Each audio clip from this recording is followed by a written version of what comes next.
When you have your cold frames buttoned up, sometimes the only thing to do in the garden is wait. The first snow of 2024. This will be melted off as soon as the sun comes up.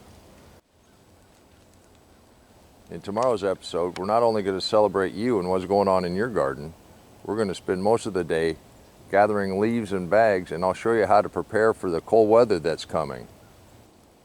Within the next 10 or 12 days from now, the entire United States ought to feel this weather.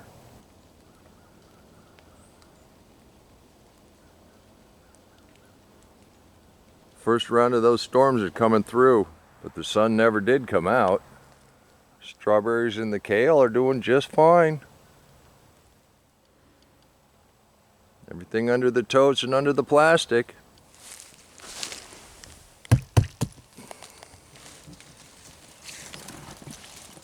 And even the seeds we planted on the shortest day of the year are coming up really well. The snow melted off pretty fast. So I look forward to seeing you tomorrow, and until next time, remember, take care of yourself, take care of your family, and God bless you.